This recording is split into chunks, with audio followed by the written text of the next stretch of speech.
How are things? Everything is great. How are you doing, Colin? Ate an entire margarita pizza last night by myself. I saw that. Yeah. How big was this pizza, though? Medium-sized. I just don't care anymore. That's pretty solid. Yeah, I'm just didn't work out yesterday. Went for a long walk and talked myself into eating a pizza by myself, and I don't care anymore. I need to get back. You need those days, though. You gotta let yourself go loose every once in a while. You do. At the end of yesterday's show, we talked about this subject.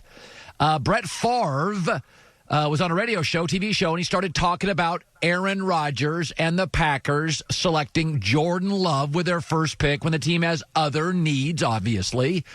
They were crushed twice by the 49ers, badly. And so Brett Favre first talked about this in terms of the Jordan Love draft pick for Aaron Rodgers. I think Aaron will finish somewhere else. That's my gut.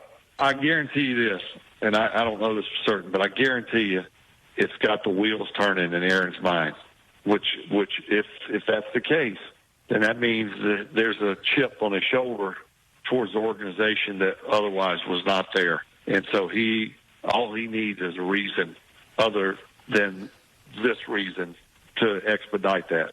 I agree with Brett Favre, and Brett Favre would know. He did mention that he and Aaron Rodgers talked about it. Now, 26 Hall of Fame quarterbacks in the modern era. I'm not counting guys who played, when they didn't have face masks and played in sandals. 16 of the 26 have played for multiple teams.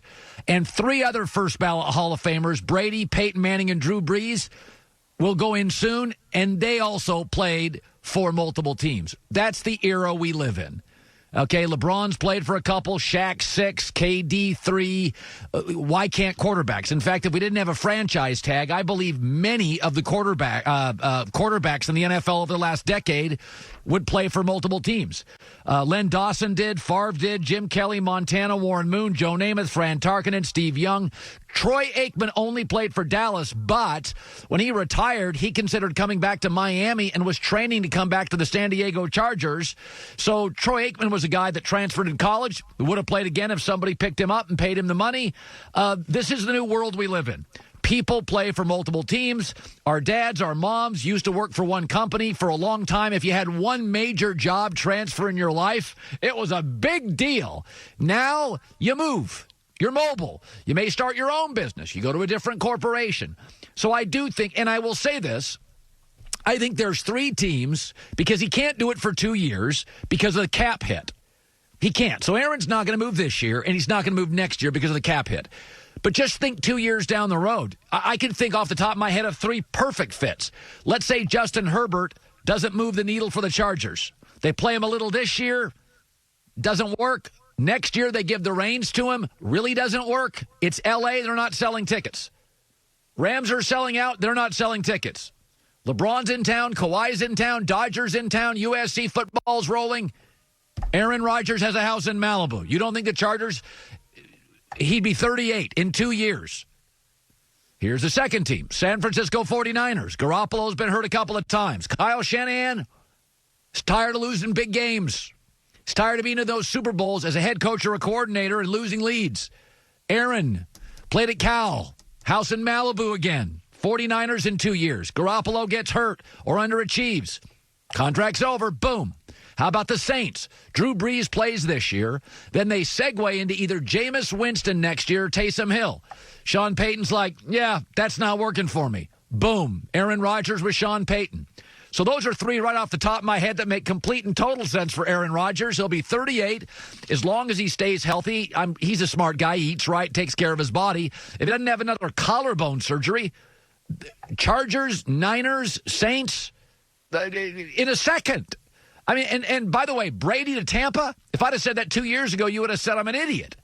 You may still say that, but there's going to be stuff that opens up. Here's the other thing Favre talked about in terms of drafting Jordan Love instead of a playmaker.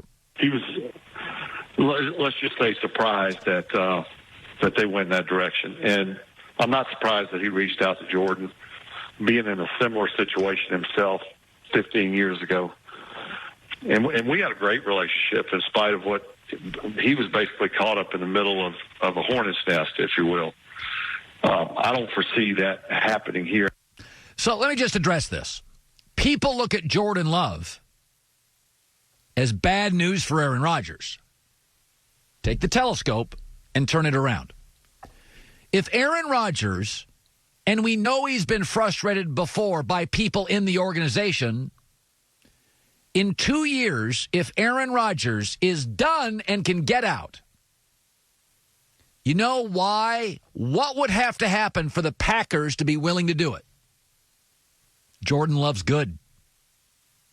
Aaron Rodgers should embrace Jordan Love, mentor Jordan Love, teach him the little secrets about playing quarterback.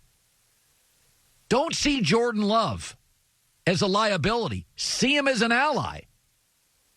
If Jordan Love can be mentored, supported by Aaron Rodgers, he can leave Wisconsin, go play in L.A., San Francisco, New Orleans, a better fit perhaps with a roster, a city, a sensibility, a coach.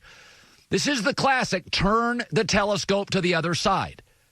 The Packers would be much more willing to let Aaron go if inexpensive Jordan Love was entering the third year and was succeeding, was good in preseason, was good in occasional backup roles.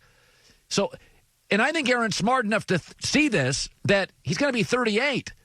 The closer Jordan Love is to taking over the reins, the more willing Green Bay would be to say, yeah, we'll save $15 million, $20 million a year on quarterback. We can go get a free agent or two. So all this, to me, I would support Aaron Rodgers if he's mobile. I've been mobile. What kind of hypocrite would I would be if I didn't support an athlete who was mobile? Number one. And number two, I think Aaron's got a right to be ticked off. I understand what Green Bay was trying to do, get more physical. They got pushed around by San Francisco twice. But all this stuff could end up very good for the Packers, very good for Aaron Rodgers, and very good for the Chargers, 49ers, or Saints down the road. Let me shift to this. 2 stories today on quarterbacks who used to be franchise quarterbacks. Jameis Winston is going to make $1 million a year. Jameis Winston, a few years ago, he's only 26 and healthy, was making a lot of money. He is now potentially number 3 quarterback for New Orleans. And the Bengals have released Andy Dalton. He's 32 with a winning record, 4 playoff appearances. Why are they out of work? Marcus Mariota, by the way, also young, talented. Tennessee moved on. Tampa Bay Winston moved on. Cincinnati moved on. Why? Because quarterback is just too good now. You have to move on. Let me give you an example. Now, you're not going to remember a lot of these. But the NFL now is such big business. You can't be average at quarterback. When I was a kid growing up, Kenny Anderson played for the Bengals from 1971 to 1986. They just stayed with him. He was in 6 playoff games in 15 years. They just stayed with him. NFL wasn't big business. He was good enough. Cleveland stayed with Brian Sipe, 1974 to 83. He made 1 playoff game and lost it. They just stayed with him. He was good enough. St. Louis Cardinals, Jim Hart, 1966 to 1983. 2 playoff games, never won one. Those guys just stayed with him. It was okay back then. It was okay to just stay with average. For 2 reasons. Number one, the NFL wasn't nearly as big a business. You were 500, the turnstiles, people were going to the games, cable TV wasn't around, draft was marginally televised, they didn't have a combine. You could just stay with average. Jim Hart was a nice guy, Brian Sipe was a nice guy, Kenny Anderson, good enough. Good enough. And secondly, college football was not furnishing the NFL with 4 new starting quarterbacks every year. I mean, guys like Drew Lock, who I'm like 50-50 on. At the end of last year, I'm like, hell, Drew Lock's going to make it. I was out on Josh Allen. Oh, my God, he got to the playoffs. I mean, I like Sam Darnold, but a lot of these guys, Lamar Jackson, I was like, it's a project. Not really. Playoffs, first year. What? Kyler Murray, he plays baseball. He's tiny. Oh, God, he can play too. I mean, outside of Paxton Lynch and Josh Rosen, they're all making it last 5-6 years.